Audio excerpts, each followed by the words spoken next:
How's it going? I just wanted to show everyone the update. I had a major algae issue going on here. The lights were left on. I guess the module on top stopped working with the Wi-Fi, and the lights were left on. The blinds were open. I had crazy algae. Had to shut down the lights and black out the tank for about a month. And I still have some of that really nasty stuff in the back there. It's like a hair algae. It's really, really relentless. I had a fully planted tank. I had to rip out 90% of my plants. The good news is all these plants are self-rejuvenating, and they'll all come back over time, which is great. Also, the fish had time to kind of really relax, de-stress. No issue with the lights there. And they're doing really good. We lost a couple of them, I guess, due to stress. That's my biggest one there. That's Charlie. And the other ones are doing really, really good. My catfish are doing good.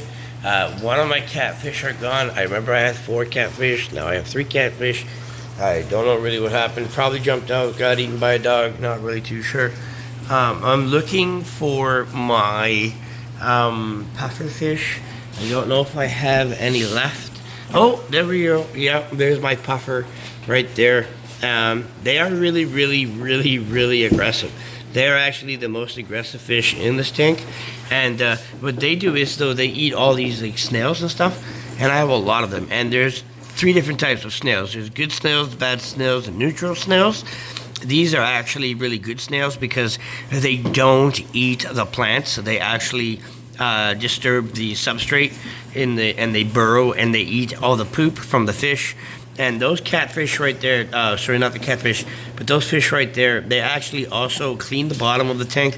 And if they get hungry enough, they will eat the snails.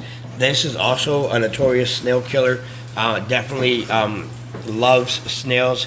I got them when they were about that big, and they are loving it here. A lot of these shells are empty, and that's because they are doing their job. And that's one way to control the population, because these snails are asexual, so they will actually produce with themselves. So one snail will be 100 snails, and those 100 snails would be 1,000 snails. And so, yeah, it's actually a little overwhelming when you turn off the lights and there's the whole bottom layer of snails. But if you're having an ecosystem that has CO2, and naturally, you have a lot of poop, you want to recycle that poop, and then they eat their own poop. So it's a good system to have, and you really want to have an established system with live substrate and substrate that they can get in and out of without issue, without choking out. I'm going to show you the bottom.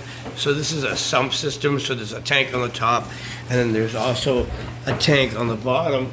And you can see there's filter floss, and that filter floss is there to capture any type of particle matter. And then there's a UV light there. Don't worry, I'm not looking at it. And then I have another filter, which is an fx6 here, and that's running my system with an air pump and air stone, giving it oxygen.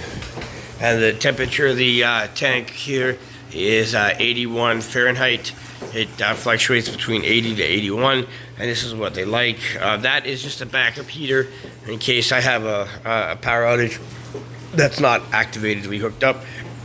The heaters are down there, and it works really, really well.